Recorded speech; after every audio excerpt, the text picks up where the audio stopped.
The raised stem stitch band used in hand embroidery is simply a stem stitch worked over foundation stitches.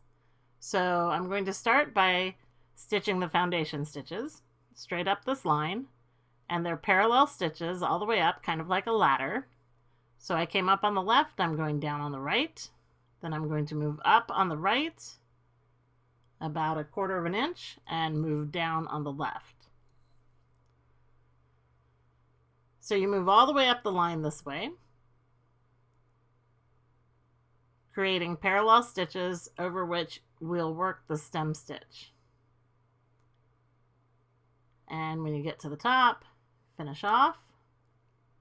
And now it's time to switch to your next thread if you're going to use a different color. I changed to a tapestry needle because it has a blunt point, and that way I won't pierce any of my threads. So I came up at the base on the right, and I'm skipping the first foundation stitch and going underneath the second one from the top, angling down. I'm not picking up any fabric. Now I'm going to go to the next stitch and do the same thing. And I'm going to work all the way up the line this way. So you can see it's the same movement as the stem stitch. When I get to the top, I'm taking my needle down over the last foundation stitch.